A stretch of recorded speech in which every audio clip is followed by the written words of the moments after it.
Good morning, everyone. Oh, not morning where you're at? That's okay, because you could have eggs for breakfast, lunch, or dinner. Welcome to episode 51 of Three Eggs Are Better Than One. I am Brad Stanton, along with fellow eggs Matt M and Brian Hremza. Thank you so much for all the positive feedback from last week. We had a lot of fun with Matt's quotes, our music quotes. We all had our own, we all had our interpretation. And then when I listened back to it, boy, it really came off great. So I hope you enjoyed it too. If this is your first time listening to the show, we do something called Sunny Side Up. It's our good news of the week. So whose turn is it? Matt, what do you got for us this week? Well, gentlemen, everybody knows the first retirement never takes. You might as well call me the Terry Funk of youth soccer coaching because I was roped back in and my undefeated streak has been extended to 2-0 and I am re-retiring. That's right. A last second call up. They needed a coach and we won 4-3. It was a nail biter. If the game had gone on for another minute or two, they probably would have tied it up. But And your whew, and your son had all four goals. he did Crazy. not. No, he actually played goalie for most of the game and did a great job. He's actually been probably the best goalie at that age group all season, which has been cool. So that was going to be my first question is how many did he score? But okay, so he was stopping the ball, not kicking it. He's not a big time goal scorer on offense. He's a moth to the flame with the ball. But we've got two kids on the team that are like major, like they play in other soccer leagues and stuff. They're like really, really good. My second question is, are you the Ric Flair of retirements? I might be. I said I was the Terry Funk. I think Terry Funk's the better reference because he retired He, at least six yeah. times that I can think Well, of. so I made a good. I'm pretty sure Terry Funk retired before I was born, He did. and then proceeded to yeah. Guys, if you don't mind, I have two more things for Sunny Side Up. I don't mind. Go for it. How about this story? This could almost go into Brad's hard boiled. See, When we're was the cheating. last time you purchased concert tickets from the box office? Never. Never I or a very long time ago, like. What do right? you mean box office? Like walking up? The venue. No, Oh, never done that. Okay. Or like the show is in the future and you buy it from the box office. I have done that, but I don't know. It's been a very long time. Okay. So, last week I went to a concert at a smaller club venue in New Jersey. I had a ticket already, but I am planning on going to another concert at the same venue in a few weeks. And I had made the arrangements with my friend, and I said, "Oh, you know what? Instead of buying it on Ticketmaster, I'm going to be there in a few days. Why don't I buy it directly from the box office? You're supposed to save money like that, right? There's supposed to be no Ticketmaster fee. I mean, that's my understanding of it, right? Is that your guys' understanding Yeah, of it? right, Okay. exactly. Yeah. Because it is a Ticketmaster venue. So I'm I looked it up on Ticketmaster. It's not sold out or anything like that. There's plenty of tickets available for this show.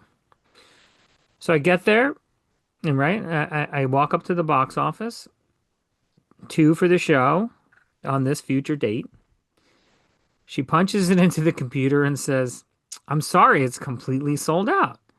I said, "You're kidding. I was just looking on Ticketmaster. It's not sold out." She's like, "Are you sure you're not looking at the resale tickets? Because, you can turn that on." And I said, "Yeah, I'm pretty sure."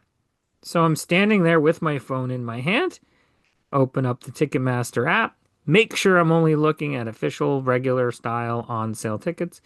Sure enough, I could buy a ticket anywhere I want. So I show it to her, and she's like, "Interesting." And then she goes back onto her computer and turns the screen so I can see it and show me that she's not making a mistake or lying. And sure enough, it says it's all grayed out, no tickets available. Then she takes a closer look at my phone and says, "Even if I did have the tickets, I couldn't sell them to you for that low of a price anyway." What is happening? What are they not telling us? What is this experience that I just had for the first time in 25 years? I tried to save $5 because I'm already at the box office and I can't get them and it would have been more expensive? What is happening? Hard boiled. Yeah, that's a hard-boiled situation. What a bunch What of is the crap. explanation So there? why doesn't she have anything available? Uh, Inexplicable. Are you kidding me? Yeah, I don't understand why she doesn't have anything available and you can buy them online. Well, I guess you What learned your lesson. Yeah. what This are is why they you don't not go to telling box us? office. I mean, What is that? box I office is overrated, I clearly. think now it doesn't matter where you buy them. You're paying that fee no matter what. Sure. That's the lesson I learned. And finally, I might actually go to Arby's. Did you see the commercial for these steak nuggets? Yeah, I don't know about these steak I nuggets. I might don't have to. trust that. I I wouldn't I might. trust it. don't know about these steak nuggets. I've been looking at them for several days, and I don't think I can eat these steak nuggets. All right. Well, tell you, one of the eggs needs to be the one to broach this. And everything at Arby's is limited time, so you better go quick because they're not going to last. Maybe if we all go, they'll keep them. Ah, I don't have an Arby's here anymore, so If us and our listener goes, maybe that's enough to keep them around. well, very good, Matt. I enjoyed that. I have several weeks ago, I mean I've talked about it a couple times how the cleaning lady at the gym follows me into the locker room all the time, and she's in there. And so, funny story is I'm outside of there. I'm at the front desk, and she was there, and the woman that runs the place was there, and we were just talking. And I was waiting to go into a room, but I actually walked in, and the door wasn't locked, and I walked out. And I said, people really should lock their doors. When they're using the restroom or anything like that, they really should lock their doors. And we started getting into the conversation, and the cleaning lady says, "Yeah, I mean, I've walked in on people several times." I go, "Well, you don't say." I go, "You're the queen of seeing people naked around here." So this is what I said to her. And if it was liberate, it was just so wonderful to finally come out and tell her that you need to stop looking at people naked. And she goes, I don't see everyone naked. I go, "You've seen a lot though, haven't you? Oh my You've God. seen a lot." And she said, "I have seen a lot." I go, "That's it. Now you know. Now you know what you don't. Now you've found the problem, and now you know that you can fix the problem." So I thought that was very, very good news. I think I have solved a problem because she's the one that brought it up. Sunny side up. How does this absolutely. happen? Does the Curb Your Enthusiasm music frequently play when you're around? I mean, What is that song? Boom, bum, boom, bum, boom. bum, bum. This is absurd. You confronted her. I mean, I, Larry would have a confrontation with everybody he ever met.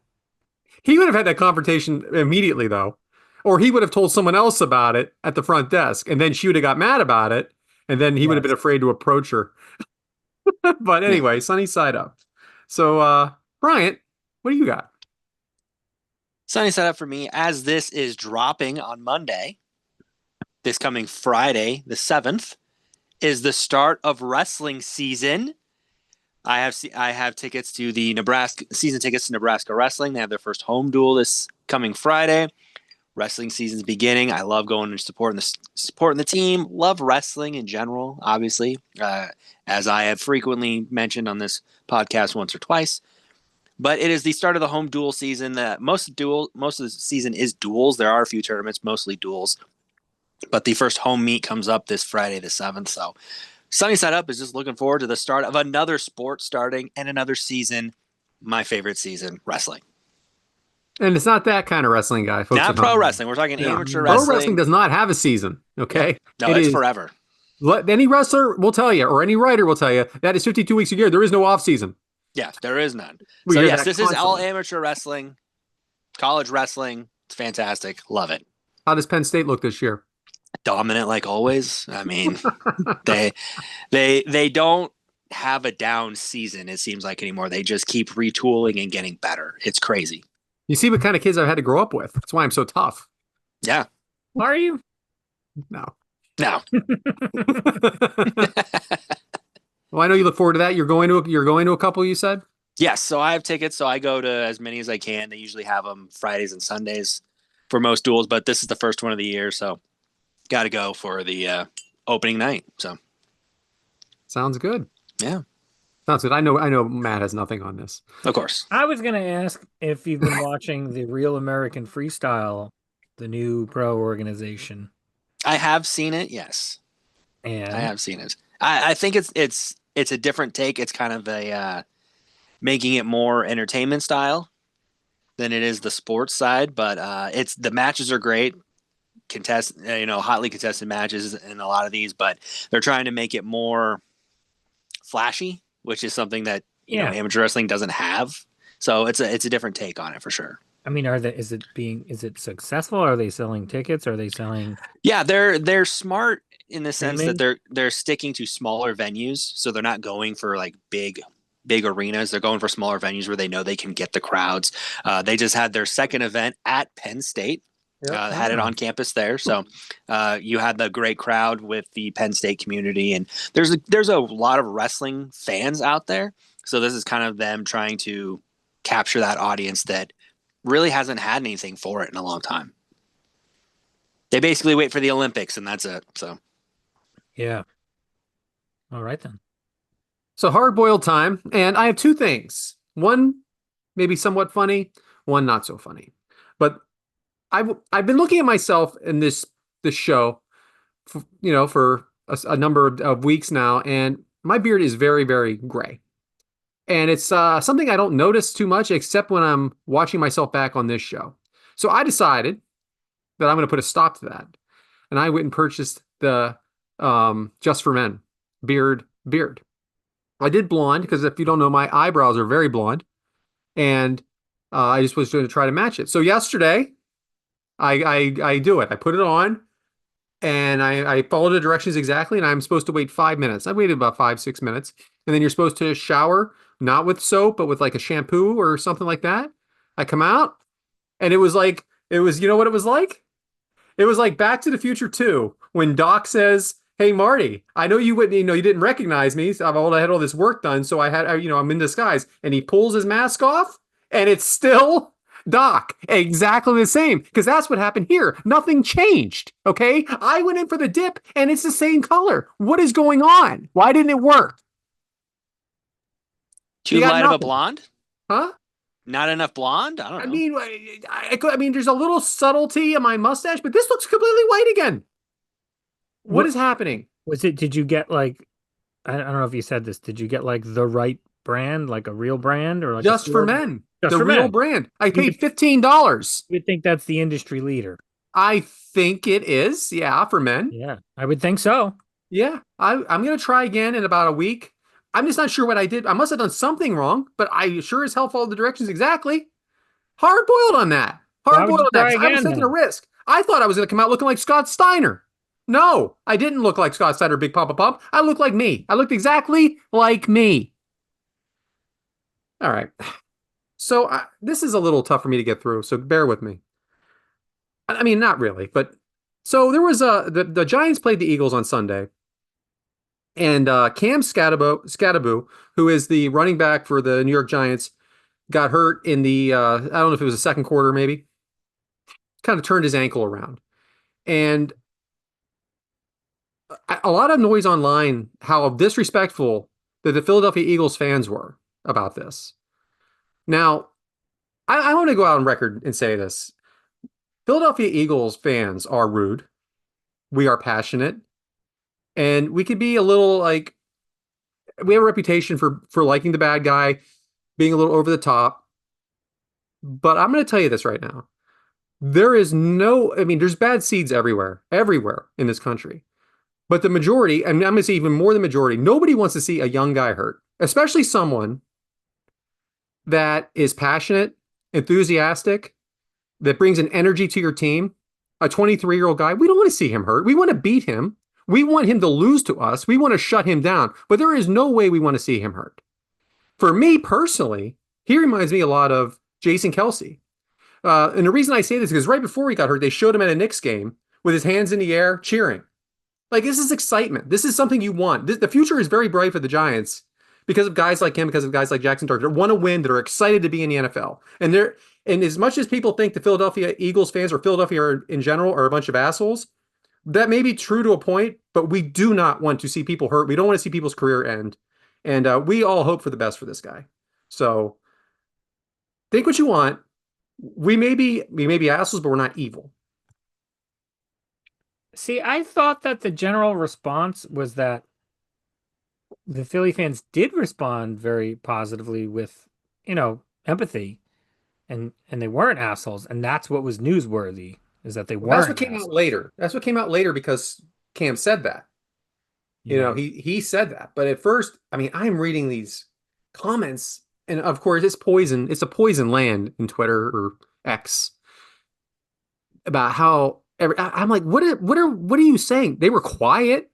You want to know why they were quiet? Because nobody knew what the hell was going on. Well, no, they were quiet because it was a bad moment for everybody. Who wants to see that? Nobody. And Nobody. That's what I'm getting at. I Nobody. have plenty of friends that are Eagles fans like yourself. I live close enough, so regionally it's going to happen. And you were not the only one who texted. Several Eagles fans who, of course, in football world, we hate each other's guts, texted me right away like, "Oh man, you hate to see that. Nobody wants to see that. You wanted to beat us at our full strength. You didn't want this kid to get hurt." It's like, that expression of like suck the air out of the room. That's what it felt like. I Yeah, mean, it was. even the commentators said that. Mm. Well, They were like, this feels different now. I think the general idea, though, we do not root for injuries. Just Nobody should. What there's kind a of line with whatever people have their own ideas of what a Philadelphia Eagles fan or a Philadelphia person in general is, but we may be rough, but we're not evil. That's all I'm saying. Hard boiled, which leads us to over easy, which is what's over with us this week, and that is Bryant. So I'm gonna go with who is over with me, and who is Oh, over with me is this. He's a little known actor. He's making a nice little run here recently. His name's Ethan Hawke. You guys heard of him? Little known no. actor, doing some big things I now. think I've heard of him. You've heard of him? Okay, great. Ethan Hawke's who's over with me. He's got this fantastic show on FX. I don't know if you guys have seen. It's called The Lowdown. It's based on a journalist in Oklahoma who considers himself a truth seeker. So he's going out and just trying to report on anything he can to get news stories out there. Just trying to find truth, investigative journalism, as he likes to call it, but gets in a little bit of muddy water. Right now, it's 7 episodes is the season, so there's a couple episodes still coming up. But he's also got this other movie called Black Phone 2 that has just come out as well. So Ethan Hawke's on this roll right now. He's got a great show, great movie coming out, got great movie that came out, a sequel to another good horror movie that he had.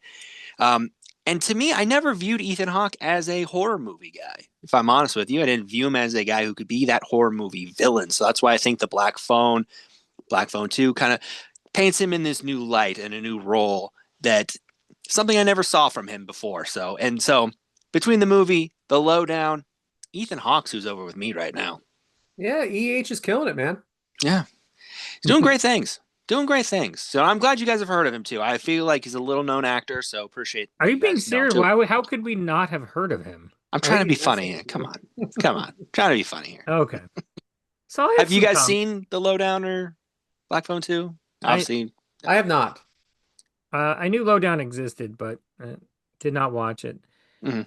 So I actually just recently, like 2 days ago, watched The Black Phone, the original movie from last year, 2 years ago, whenever. And it was okay. I'm trying to get back into horror, just because I don't always watch it, and maybe because it's October. That too. And I did like the movie, but I feel like I could have played Ethan Hawke's role in that movie. I mean, you didn't even see his face. Yeah, it's true. Could have been anybody. I think Yeah. you could have played him too. Kind of Could like have been. Vin Diesel in when he's playing Groot. Anybody could have done that. Why did Anybody they could pick do Vin Groot, Diesel? Yeah. It Like, could have been. It could have been Matt M under that mask. who would That's know? true. How much did they pay him for this? To not know who that A is? ton, Yeah, I guess. that's not right. You can't see me. Why are we doing that? Why are we bringing that into the show here? This is We don't need to Brian's. bring that. This is Brian's segment. Damn it. God. Very good, Bryant.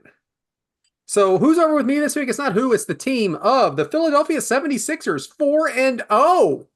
Really? Yes. Now they had a really tough season last season. Pretty much everybody on the team gets hurt. Joel Embiid has pretty much been hurt since the day we drafted him, I think, pretty much. We drafted a new kid, VJ Edgecombe. He is a shooting guard. he's been dominant so far. And 4-0, I will take it. So they are over with me this week because I don't know when we won 4 games last year. Might have been December. I'm just impressed you guys have started 4-0.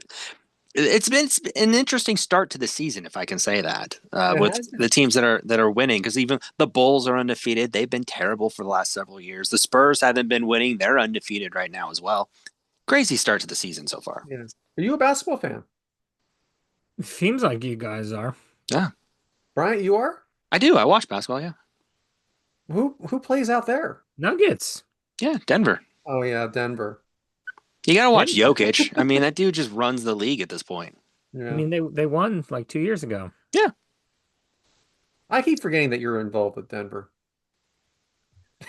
yeah. We Occasionally. both are. I mean, I didn't have a segment praising the NFC East champion Denver Broncos or nothing. I mean, Oh boy.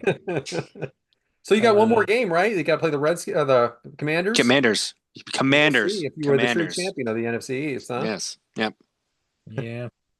All right, Matt M. I don't really do basketball too much, but I did watch the Knicks in the playoffs last year. Yeah, they were exciting. I was rooting for Yeah. them. Yeah. What is over with me? What is over with me is earplugs. Now I'm going to talk more about music and concerts than I already have this week. Um, it's probably pretty well known. I attend a lot of concerts, or at least historically I have. Maybe not so much anymore that I'm older, but I am at that old man age where I need some ear protection. So I just recently have started to wear earplugs to concerts, and I have some things to say about that. First of all, Oh my gosh. first of all, Jesus. and this is probably because I'm wearing them myself, so my awareness is up. I have noticed a lot of people wear earplugs at concerts. Now, I'm also going to concerts with some pretty loud music. It's not Benson Boone that I'm going to see, Brad. He's pretty You loud. know, yeah. I'm talking about, some historically some very loud music. I got to protect those ears. They're not getting any younger. Um, I will say two more things. When I'm at these shows, if there's moments where I take them out or they're out, I think to myself, holy shit, this is loud. How is everybody not using earplugs? My ears would be getting annihilated right now. Now, that's my new experience. But I've actually become a big fan of it because you're really not sacrificing the performance hardly at all. You're almost enhancing it a little bit because you're isolating the loudest sounds in the room, which is what the artist is producing, and you're minimizing any extraneous noises. Like, I don't know, the drunken jerks next to you. I'm not hearing them anymore, I'm not hearing chatter, I'm not hearing people talking, I'm not hearing extra noises. I'm just hearing the music, and it still sounds fine, it still sounds crisp, and it's like I'm kind of in my own little world. And it hasn't been bad. It's probably not, like if I could have it my way, I wouldn't have the earplugs and it wouldn't feel too loud and it wouldn't damage my ears. That's probably the best case scenario. But the way it stands, with my age and my history, I've got to protect myself, and it has not been a problem. It's been good. Yeah, this is all very disappointing. Now, we're going to a concert soon. Are you planning on wearing earplugs next to me? That's an acoustic show, so I don't know. Let's go with no, okay? Because it's probably about 90 minutes. And you won't even hear. I'm not even allowed to talk to you. Is that the way this is going to go? You got to No, learn sign language. Sign language. Text each other. Text each other. I mean, Well, how much talking are you supposed? Do you go to the movies and talk to the person you're it with? isn't the same. It isn't the same at all, and you know that. It is not the same. I don't need to follow a plot line here. I will definitely be bringing them. You know what, Brian? I don't know if you're busy on November 20th, but All right. Yeah. I might get some hate tweets. don't hate, appreciate. Don't hate. Participate. Ugh. All right. Well, that was gross, Matt. So Sorry. Sorry for protecting myself. You gotta, yeah, okay. And by the way, they're not like the foam squishy earplugs. They're like earplugs that are meant for wearing in a concert. I'm dyeing my beard. You're putting earplugs in.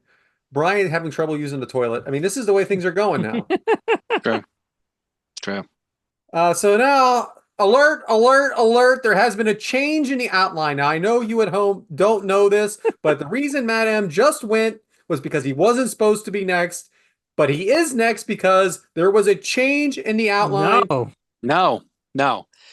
So what happened was there was a trade. A trade was announced, and there was a mass media sent out, so I'm sure everyone saw it. A trade was announced where the segment that Matt had he felt, it's not a good segment for him. He didn't think he could pull it off properly. So he offered a trade to me to trade segments. Still same slot, still going to get me, but we're going to just switch segments. So a trade was announced. Brian, so I don't understand. What? Whose turn is it? Me. Brian's turn. Oh, My turn. My turn. Different segment. On the outline was supposed to be something else. What outline? Now, What outline? Vince McMahon just tore up the script. Freaking if James Elkerai heard this. Now go ahead, Brian. I guess you're up. So I am up doing Eggs Benedict, which is our favorite turns. Now I decided to open up the files and see what I had for my list of turns because I have a file for this because you have to. And I'm going to do some obscure wrestling here that might be, my fellow eggs will know, but maybe a lot of people out there might not. Back in the 80s, there's this Cold War going on. We fear war with Russia, and Russia is always this big power in wrestling where the heel is always this Russian powerhouse. This Russian guy comes in, and he's always this monster heel who's trying to take over and take all the championships back to Mother Russia. In the late 1980s and 1984, if I am correct here, I just want to make sure I got my date right. Yes, there's the introduction in Jim Crockett Promotions of this very muscled up man named Nikita Koloff. He comes in helping his uncle Ivan Koloff, former world champion, to help kind of take the championships back to Mother Russia. He comes in as this big powerhouse guy. He is this unstoppable monster. And him and his uncle Ivan win tag team championships together, and Nikita breaks off eventually to go after the coveted title, not just the world title, but go after the United States Championship because he wants to be the champion of the United States for his mother Russia. He goes into this great rivalry in 1986 with Magnum TA. Magnum TA is the up-and-coming rising babyface of the NWA and Jim Crockett Promotions, and with that, he's defending the championship all over the country against Nikita. They have this great best of 7 series in the summer during the Great American Bash Tour. Nikita wins the championship from Magnum TA, becomes this great heel champion, and he's on this great run through NWA and Jim Crockett Promotions. Unfortunately, in 1986, there's also this tragic accident as Magnum TA is on the rise.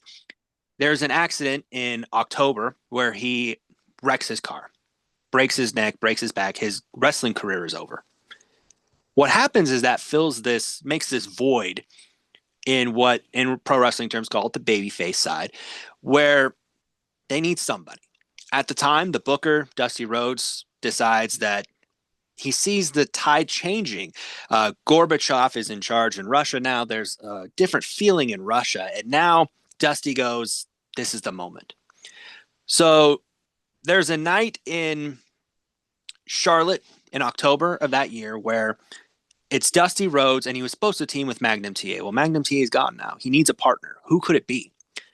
And that night in the Charlotte Coliseum, as he's going to face the team of the Four Horsemen, he walks out with Nikita Koloff. This dastardly heel, this Russian nightmare, as they called him, comes in, and as he enters the cage, the crowd's just wondering what's going to happen because we've seen Nikita attack Dusty. He's attacked Magnum. He's attacked all their favorite performers. And he gets in the cage, and Nikita looks around, and then he attacks the Horseman. He attacks Ole Anderson, J.J. Dillon, and the arena erupts.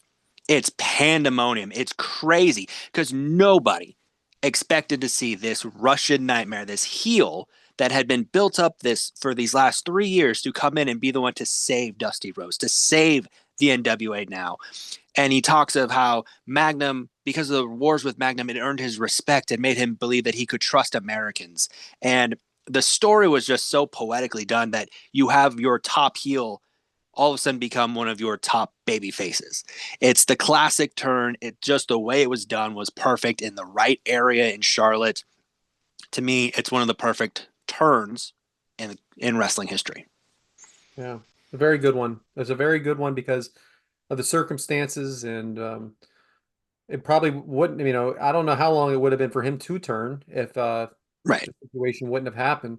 I don't know, for those of you at home that don't know Nikita Koloff, he was so dedicated to his role and to his character that he is not Russian, okay? No. But you would never have known that. And then he Mhm. legally changed his name to Nikita Koloff. Yes. His name today, as the name he uses, that's his name. He was That so is his name now. dedicated to the role, and we've been lucky enough. I think both of you have been there for. We did a Q&A with him once through Mhm. three shows, and he's as American as it comes. Yep. Yep. He's Scott Simpson from Minneapolis, Minnesota. Mm. That's who he is. And he had such a commitment to this that he changed his name. He learned the Russian to broken English so that way he could portray the character perfectly. And yeah, you talk to him now. I've met him several times through Zoom events or at the wrestling events that I attend at the Hall of Fame in Waterloo. You wouldn't suspect him to be Russian at all. Yeah, Just perfect guy. So great guy. yeah, great one, Brian. Probably one I wouldn't have thought of for some reason, but that's very good. Yeah. You I got never anything? saw it. Oh. I know all about it, of how Mhm. much it's been dissected in the AFS world. Yeah. I don't know if I was on the Zoom with him, but I definitely listened back to it, and it was funny how not kayfabe he was. Yeah. Um, Well, and that's the thing too. Like now being out of the business for so long, he'll talk and tells you all the stories, and yeah, you see the character and you see him now, and you just can't put two and two together. Like it's the same guy. It's crazy. Very good. I love it. Love it. Which brings us to the omelet. Now, what are we doing this week? Upsets. It is my turn. So, what is an upset? It's just a team or person or any situation where you should not win because you're not better, right? Or not suspected to be better. You're supposed to lose. An upset is overcoming the odds. It could be a little confusing with the underdog. I think it kind of goes hand in hand. An underdog can be an upset as well, but everyone roots for an upset. Unless it's your team, you're rooting for the upset, right? You're rooting for number 16 to beat number 1 in the NCAA tournament. You're rooting for the boxer that has no chance to win. You're rooting for in the Super Bowl. You're rooting for the team that hasn't been there. You're not rooting for the team that's been there 5 years in a row. So that's why that's why when we talked about fantasy football recently, it kind of took the fun out of the upset because we were invested with these players. But now we're back. So let's talk about some famous upsets. And I don't know if you guys brought any of your own. Did Mhm. you? Okay. Yeah, I did. So We're I'm going to talk about some upset. Well, go ahead, Matt. What were you saying? we did, but we're worried that we all chose the same ones. Well, I'm sure we did. I'm sure we did. Yeah. But I also didn't just do sports, which is very interesting. But I'm going to start with one that you maybe not suspect. Entering the first round of the 2007 NBA playoffs, the Dallas Mavericks had the best record in all of NBA at 67-15. 6 games up on second place, while their first round opponent, the Golden State Warriors, had a 42-40 record and had only qualified for the tournament. Who writes this shit? On the last day of the regular season, having needed it to win with all of their last 5 games just to qualify. Dallas was captained by power forward Dirk Nowitzki, who was in the midst of a Hall of Fame career that would feature 14 All-Star appearances and supported by other star players such as Jason Terry, Jerry Stackhouse, Devin Harris, and Josh Howard. Golden State had completely revamped their team midseason, including 2 starters, Steven Jackson and Al Harrington, who arrived in January in a blockbuster 8-player deal with Indiana Pacers. Baron Davis was the unquestioned star of the playoff run as he dominated the Mavericks, averaging 25.3 points a game, 6.5 assists, and 2.9 steals per game, as the Warriors would knock off the Mavericks for 4 games to 2, which was so amazing. That team was so dominant. I mean, there are so many basketball teams, like, you don't lose 15 games in a year. You just don't lose 15 games in a year. They should have run the table, let alone lose in that round. In season 30, 2021 of Dancing with the Stars, Iman Shumpert, 6'5" shooting guard from the Knicks. Matt M, the Knicks Oh, beat JoJo Siwa from Dance Moms. JoJo Siwa was running away with it. She was going to win the whole thing. She's already a dancer. Iman was getting scores of fives and sixes through the half of the first half of the season. Then, out of nowhere, on Halloween, the Halloween special, he put on a performance of a lifetime with his partner Daniela and scored a 10 and never looked back. And he went on to win the whole thing, which surprised everyone. Now, of course, we all know this one because we just mentioned it recently. Entering the medal round of the 1980 Winter Olympics, the Soviet Union had won 4 consecutive gold medals of the previous 4 Winter Olympics and were heavily favored to win another gold medal. Their opponent, the United States, consisted entirely of collegiate and amateur players, and under head coach Herb Brooks had finished second in the blue division behind Sweden and qualified for the medal round. The U.S. pulled off a 4-3 upset over the Soviets in what was since become known as the Miracle on Ice. After that loss, the Soviets pummeled Sweden to settle for silver, while the U.S. went on to win gold after defeating Finland. Like we said, I was talking about the movie recently. It might be one of the biggest upsets in history. Do we really want to talk about cricket? Well, in 1983, the cricket. No, just kidding. I'm just kidding. I can't do it. But how about this one? What's the biggest upset in boxing history, guys? You have it written down? I have it written down. Okay, how about you, Brian? I didn't, but I do know the one we're talking about. Buster Douglas. Yes, Buster Douglas beating Mike Tyson by knockout. Actually, there were a lot of places say there were no odds, that they didn't even put up odds, but I believe it was 42-1, 42-1. 42-1. I didn't watch this live, unfortunately. I remember I had a TV in my room at the time. I was young, and I remember hearing I had the news on, of all things, and they said there's a huge upset in boxing. I'm like, well, that has to be Tyson. I know it's tonight. And it was. It was just on HBO, and Tyson got beat. And I'm going to tell you right now, he was never the same after that. Never the same after that. No, I mean, he did regain championships after that, but That loss changed his entire career. It I did. mean, let's be realistic. Yeah. it did.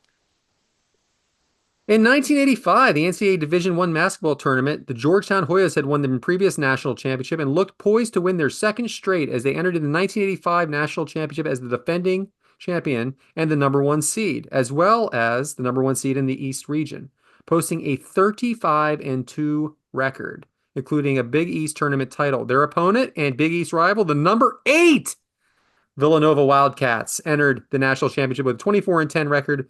Villanova defeated Georgetown 66-64 in what has to be considered the biggest upset in NCAA Division I championship history. Now, let's talk a little bit about the Emmys. The Practice beats the Sopranos in 1999. Boston Legal beats the Sopranos in 2007. Kyle Chandler beats Josh Hamm. After Bryan Cranston won for Breaking Bad the previous 3 years, many believe it was finally John Hamm's time from Mad Men. So, Better Call Saul gets shut out, Matt, in 2022. And The Pit recently beat Severance in 2025. Better Call Saul never won any Emmys. Amazing. It was like 0-60 something. Jim Parsons from Big Bang Theory beats Steve Carell in 2011 from The Office.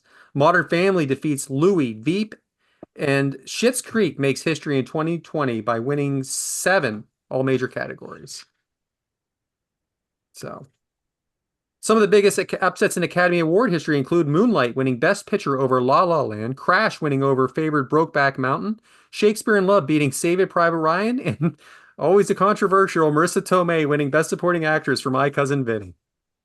Some of the best Grammy upsets include Beck winning Album of the Year over Beyonce in 2015, and Jethro Tull beating Metallica in 1989. Man, I loved reading that. Yeah, Best Metal Performance. Best metal performance. Yep. Yeah. 2015 Westminster Kennel Dog Show, where Beagle named Miss P won Best in Show, defeating top winning Portuguese water dog Matisse. I know you guys had that on your list. That one I did.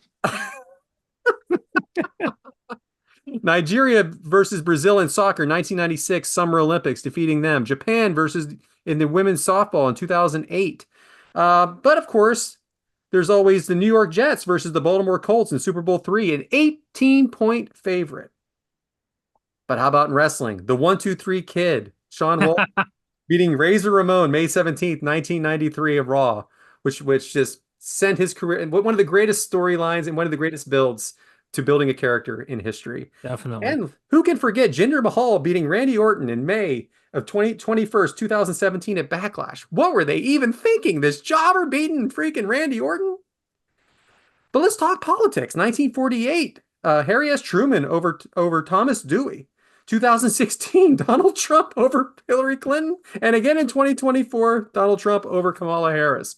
Who would have thought? But the reason I did this show, and then from here I'll let you guys go on, is because of 1993. Boston College beat Notre Dame 41-39. Why is this a big deal? Because this was the last game of the regular season. In the prior week, Notre Dame had beat Florida State, who was the number one team in the country. They were both undefeated, and he had beat them and become the number one team. So what's supposed to happen? They're supposed to beat number 17 Boston College. But with seconds remaining, 41-yard field goal knocks Notre Dame out of the national championship that year, crushing Brad Stanton's hopes of a national championship. Fellas, I give it to you. Brian, you want me to go or you go? Oh, it doesn't matter if you're ready, go for it. So for very, very good. I like how you covered all different, genres. I want to. I never even saw La La Land. I would never probably watch a musical like that. Good. But It's good. Moonlight was terrible. The main character's thing was that he didn't speak. So it's like, what am I watching here? How is this good? I hated it. Anyways, you probably left this layup out here for me. I left a couple layups I was hoping. 12-point Super Bowl underdog, New York Giants, Super Bowl 42, defeat the 18-0 amazing undefeated New England Patriots, February 3rd, 2008, University of Phoenix Stadium in Glendale, Arizona. Head coach Tom Coughlin, Eli Manning, Plaxico Burress, David Tyree with the helmet catch, OCU Manura, Michael Strahan, Justin Tuck. What a game. What a performance. Maybe the only time I've rooted for the Giants in history. Unbelievable. What a game. Did you know David Tyree, I might need to be fact checked a tiny bit. He was like their fifth string receiver. He had 5 catches in the regular season. 5. He had 2 catches in the Super Bowl, both in the fourth quarter. One was a touchdown, and the other one was the helmet catch. And the helmet catch was the last catch of his career. No way. Isn't that insane? Really? What a way to go. Hey, what a moment. What a moment then. The equivalent to a band with a one-hit wonder. It's amazing. Yeah, it is amazing. I have chills right now. Yeah, I do too, and I don't even like your team. I like that. Don't even like it, but Go ahead, Bryant.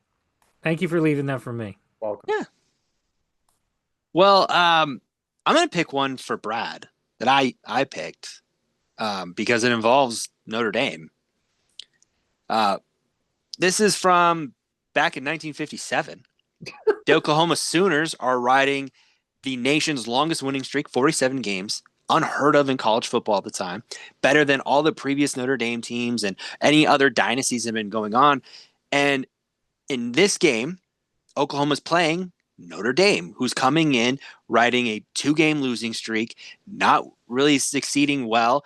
And here's this powerhouse, reigning, defending, undefeated national champion of all these years. And Notre Dame goes in and not only beats them, but shuts them out. And it's unheard of and unseen at the time that Oklahoma, no one had touched them to this point. And for Notre Dame to go in and stop them like this, it's the one loss Oklahoma had on the season. Notre Dame went on to finish 7-3 that year, but it's still the one game in this run that just surprises everybody. And yes, Notre Dame was the power anyway, but still crazy to see that this team that's so dominant just falls like that. So I include that as an upset because, again, just the pure dominance of that. So for me, I'm also going to, again, go back to amateur wrestling. The Russian, Alexander Karelin, had not lost a match basically since the early 1980s. Coming into the 2000 Olympics, had a career record of 887 wins and 1 loss in his career, and goes up against this little known guy in the heavyweight match named Rulon Gardner. Rulon had just made the team. He was just kind of struggling. He hadn't really been doing well. Went on this great run in the Olympics and gets to this match, and everybody just expects Karelin to run through him like he's nothing. And Rulon held his own. He kept pace. He kept attacking. He kept making the match go his way, and pulls off this amazing victory that no one saw coming in the Olympics that year. It's truly considered one of the biggest upsets in wrestling history, just based on who it was and the way he was performing at that time too. So I had it written down, Brian. I had a feeling. Yep, nope. Of course, I have to talk about that one. So, I'm going to talk about one that is fun for me. It's 2007, crazy times in college football, and there's this little tiny school called Boise State trying to make a name for themselves, trying to put themselves on the map. And they get into this, and at the time, the BCS didn't recognize little schools. It's all about the power conferences. And Boise State gets in. They get to the Fiesta Bowl, and they play the powerhouse, the traditional power of Oklahoma. And everybody, again, it's Boise. They're going to walk all over them. They're just going to crush them. Boise competes, makes it competitive, hits this amazing lateral at the end of the game to send the game to overtime. And then you get down there, and they go for two. And they run the Statue of Liberty play and score the 2-point conversion, win the game. It's bananas. It's the little school that made it to the big leagues and, became a powerhouse a little bit, but still one of the craziest upsets in college football to me. Can't stand the blue. That blue field is awful. I will agree with that. That blue field it. is a abysmal nightmare. Don't adjust your TV sets. That's how it looks. Yeah, no, it's designed to look that terrible. It's almost as bad as the lighting on Brad's screen. It's almost as bad as the red lighting for the Fiend, but do they still have a problem with like birds flying into it and dying because they think it's water? Probably. I didn't know that, but that's hilarious. I didn't know that, but I would assume that. So it's hilarious that birds are dying. They're going to die eventually. I mean, they're just young dinosaurs. So the last one I'll mention, it's a little recent, but the UMBC team, 16 seed in the NCAA tournament.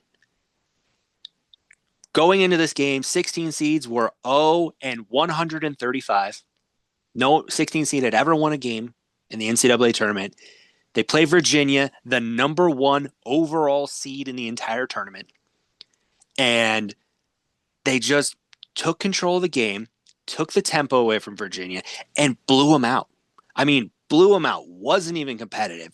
20-point victory, becoming the first 16 seed to ever win a game is still crazy. Something that it's something you never thought. Like we've all watched that tournament for years going, that's the one game you always write down. The 1 seed always advances. And to see it happen, craziest thing you ever seen. How do they live with themselves? They won the championship the next year. So, I mean, they did okay. But in that moment, that's forever. That's your forever, that team. So crazy for me. Bunch of David Tyrees on that team. Yeah. A couple notable ones to mention still that I didn't know if you guys were going to mention or not is Michigan losing to Appalachian State in a warm-up game in college football is insanity. Yep. Matt, I wasn't going to do this to you, but I have to do it.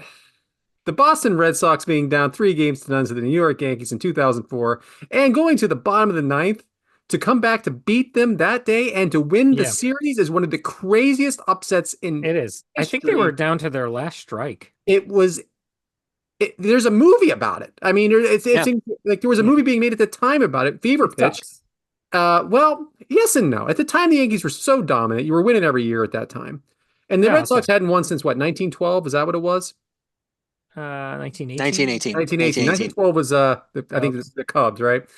And that might have been 1908. Just an amazing comeback. Gives me chills. Even not even root for either team, but just to see something like that happen. It sucks. I don't think about it. I pretend it didn't happen. Figured. As a guy that we know from Huntsville, Alabama says, I don't think the Yankees owe you anything. Like, you've had some pretty good years, right? We Yeah. have. We have. We've won like a quarter of all World Series. Right. So what are we talking Yeah. about I here? mean, you're fine. You're fine. Yeah. And well, as JBL says, about your Oklahoma Sooners, though. Oklahoma born? Is Oklahoma born? Is that some kind of like way to recruit? Because you're born in Oklahoma? That was he said that recently. I was dying. Being born in Oklahoma does not make you better at anything. That was actually in the recruiting line. Oklahoma born. Get the hell Yeah. out of here, Oklahoma. Anyway, guys, that was fun. Hope you enjoyed it. Unless you have anything else, No, go for it. we're going to move on to a new topic alert, which I never even saw that. New topic alert. It not just discussed. appeared. It This just was not appeared. discussed. This was not. I had to keep looking it up because I'm like, this isn't real. Who made this up? Yeah, we didn't talk about this. This is something Matt M put on the topic list without discussing it with us. So here we are right now. We are doing it. Blue ribbon eggs, which means triumphs, and I have a feeling we might all have the same triumph. Let's see who's up. Matt. I would bet every penny I've ever made and will ever make that we do not have the same triumphs. Have you guys ever entered a sweepstakes or a sweepstake? Now this makes more sense why you put it on there now. Got it. I No. think so. Have you ever won? No. Well, back in 2014, I entered a little contest for a little thing called Shark Week, which I think everybody knows what that is. And I might even say that back in 2014 was at its peak. And I entered a contest randomly, and I won a prize pack. Would you like to hear what was in the prize pack? Do we have a choice? Yeah, I mean, A lot of stuff. Also, in order to collect my prize, I had to fill out a form and get it notarized and send it back in. Yeah, I think I'm out. I had to actually go to my bank and have a notary watch me fill out this form or whatever it is. It came with a comic book, or a graphic novel, really, a coffee mug, drink coasters, a t-shirt, a beach towel, so good and big that I still use it to this day, a beach bag, so nice that I still use it to this day, a deck of playing cards, Nice. stickers, a notebook, sunglasses, a DVD, socks, a kite, and a big hat that looked like a shark fin that said Shark Week on it. And is an endless supply of merch that I got just from entering my name into this contest. And I triumphed over everyone else. Was the DVD a Shark Week DVD? Yeah, there was everything I just mentioned was Shark There was Week. something else you That's all left right. out. Well, you said something and you didn't say what it was, but I needed more Socks, DVD, that. sunglasses, notebook, stickers, playing Stickers. cards. Were they shark stickers? Yeah, they said Shark Week on them. Nice. Nice. I like stickers. You have like Yeah. a sticker book to put them in? That is a triumph. I mean, debut topic. The notarization is ridiculous that because seems weird. Yeah. God forbid they show that they said it to someone else instead. Because then they're in big trouble. How many it's like the meme. I've seen this meme a few times recently and I fucking laugh. It says, I don't think we need two-factor authentication signing up for Jersey Mike's rewards. I think we could play that one a little loose. Yeah, Yeah. right. I mean, come on. Notary. I'm picturing you going to a notary. You got to pay what? I'm the only one who's even bothered to ever do it. Oh, that is so funny. A notary. It's a good story, Matt.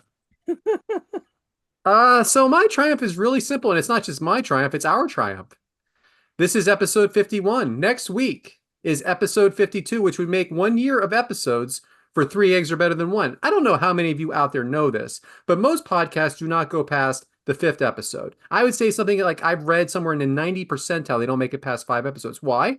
Because it's a commitment. You commit to each other every week, no matter how tough the scheduling is for one individual egg.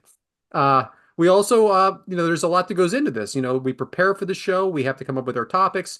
We, Bryant and Matt do a lot of the behind the scenes, thank God, because I just stay out of that conversation. It's up on the drive, the editing. A lot goes into it, and it's a lot of time. We take time away from our families to spend time with each other and to give you a show. So our triumph is 1 year of episodes next week. So congratulations to both of you. All right. Yeah, I mean that is it's a good one. And yeah, I mean Right? we could just pass that on to Brad for some of these editing things, but we just We just don't. I'm the talent. We know that, right? I mean he does. If you see the tweets come out, that's a lot of Brad. So Yeah, I do a little tweeting. yeah, the Little tweeting. heavy on the early in the week, a little empty later in the week. But you get the You know what's funny is I know Bryant makes the clips. I have absolutely no idea who does the social media stuff, but I know it's not me. No, it's me. Yeah. I think I only really do like Instagram because I do all the videos and stuff on that, the clips on there, and then I'll post like a something random on there occasionally, but like Yeah, I am X and X only. yeah. Okay. Yeah. All right, Brian. What is your triumph? Well, my triumph now seems weird compared to what you guys are talking about here. I mean, but my triumph is I am not a car person. I don't know how to fix cars. I don't know how to do things on cars. I have friends that if something goes wrong, I make a phone call immediately and I go, "Hey man, how soon can you get here to fix this?" Well, a few weeks ago, had some car problems naturally because that's my life. And Tire. what? Did you change your own tire? I know how to change a tire. I'm an adult man. Like I know I'm an adult man. I know how to change a tire. No. Okay. Yeah, I mean, I feel like every man should know how to change a tire. That's the point. Point is, so we're done. I'm on the side of the road, sitting there, and I call my buddy. I'm like, "Hey man, how quick can you get here?" And he goes, "I'm not coming. Figure it out." And I was like, "Oh, great. I'm gonna video call you, and you tell me how to fix it." So I sent him a picture. We video chat for a moment, and all it is this belt had come loose, and I just had to get it back on the thing, on the I don't know what the fuck it is, but it's on the thing, so that it would just turn.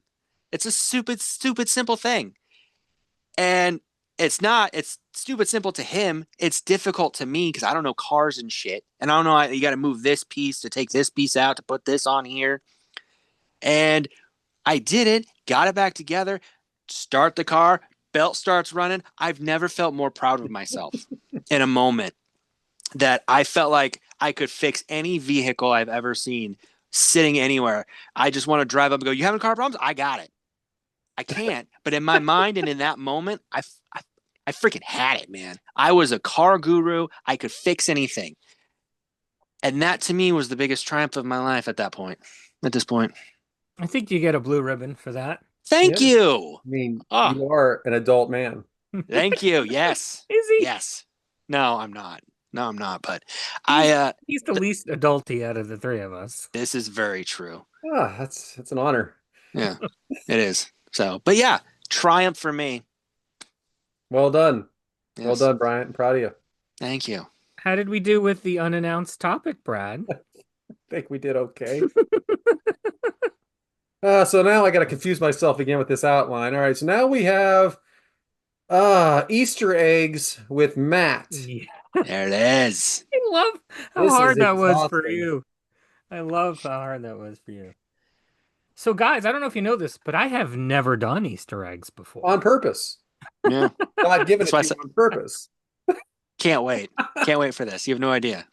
So I have two things. I don't know if it was time, but let's start with this first one. Coincidentally, I'm wearing a Metallica shirt.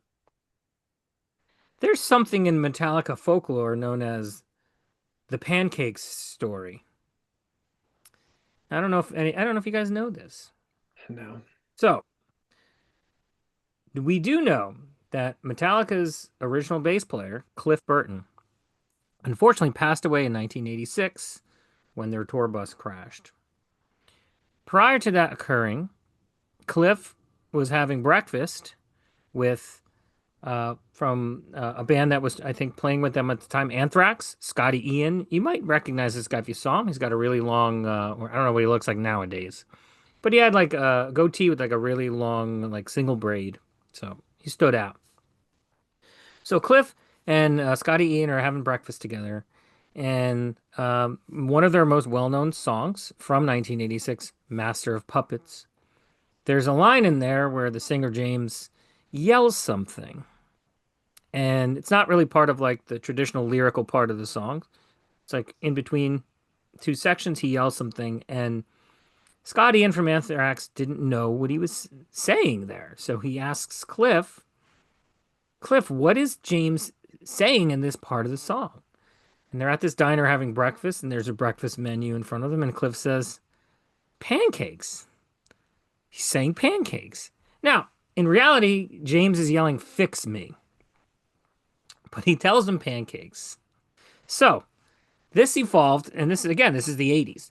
This evolved into a running gag on the tour. Cliff would be playing the song. He'd look off stage to Scotty Ian. And when James was getting ready to sing that line, he'd look over to him and he would mouth pancakes. Pancakes, man, pancakes. James never knew about this until many, many years later. I think it was back when Metallica was getting inducted into the Hall of Fame and the metal community had gathered. And that's the first time that Scotty Ian actually told this story publicly. So it's many, many years later now.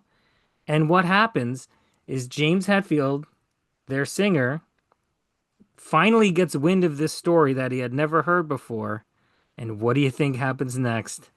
He starts singing pancakes on stage instead of the real lyric, which was Fix Me.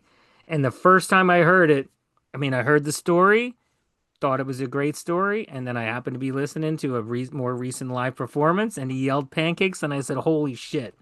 This is like a 20-year thing, full circle Easter egg that has come to reality. It's great. I thought that was such a special story because, it honors their fallen bandmate and is random. And, it's not something that they came out and talked about. It was just something that James did. And if you were listening close enough, you got to pick up on it. And that's what an Easter egg is, right?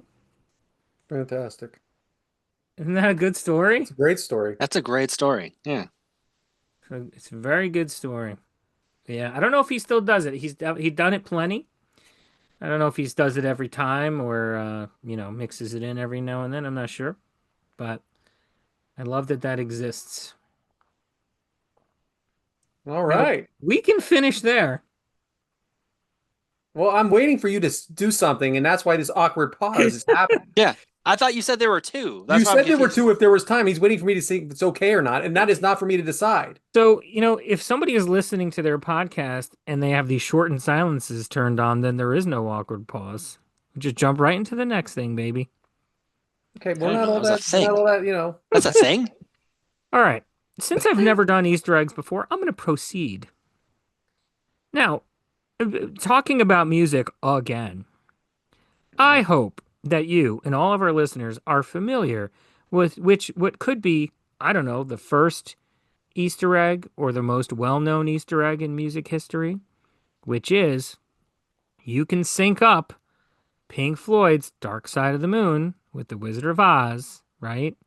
And there's awful lot of coincidences. And I truly believe it is a coincidence. I've done it many times successfully.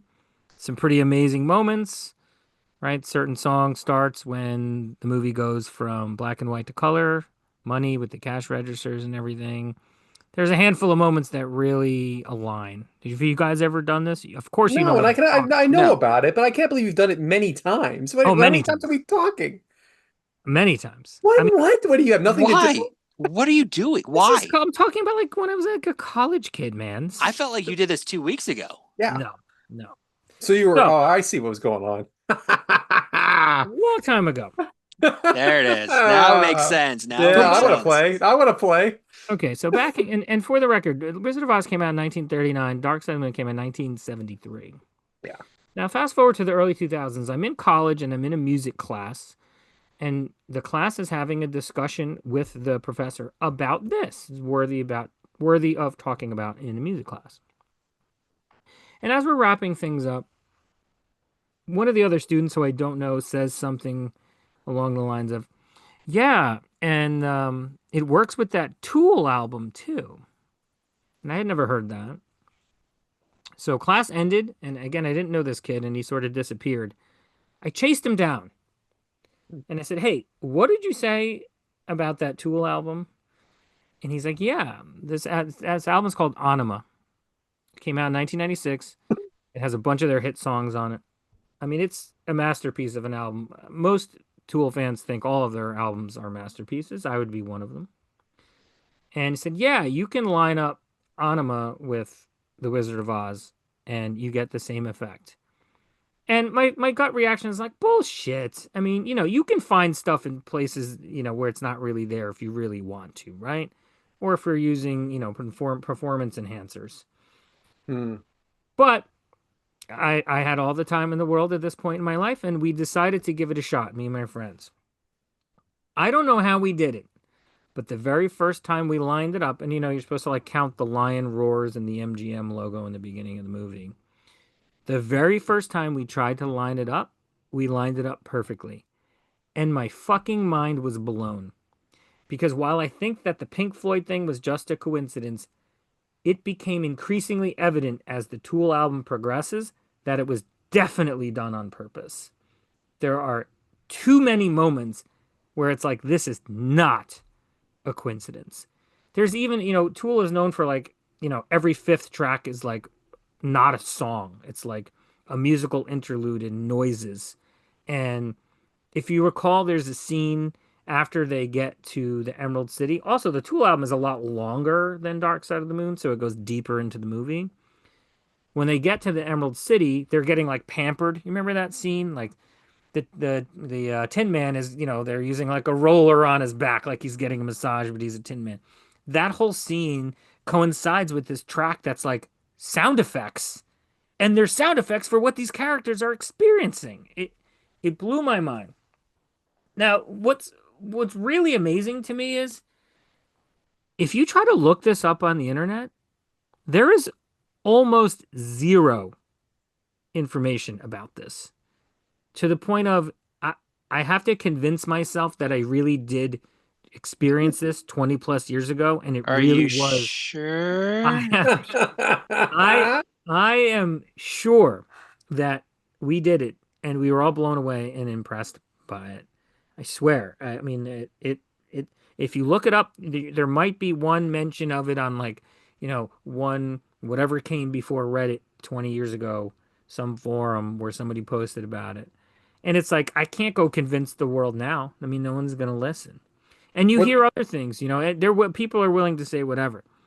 A thing that actually does pop up is they say another Tool album called Lateralis syncs up with the A Nightmare Before, or what is it called? Nightmare Before Christmas, the Yeah. Jack Yeah. Skellington movie. Now I've never tried that because I don't buy it. I'm not even gonna give it a shot. Um, I'm gonna see what I want to see, and I'm gonna hear what I want to hear. And I'm not in my 20s anymore, so I'm not gonna be convinced. But I think it's a pretty big Easter egg. The Tool Anima album. I swear to God, it worked for me when we did it. There was a group of us in college, and I wish everybody could experience it. Well, everybody can. The movie still exists and the album still exists. Yeah, Yeah. So if you have an afternoon available, yeah. Yeah. I, I think it think you're. up. I think you're supposed to press play on the second or third lion roar. I forget, to be honest with you. But whatever you do with the beginning of Dark Side, which I'm sure those instructions are available, and do the same thing with the Tool album. I might have to try it again. I might have some time coming up where I can try So I hear.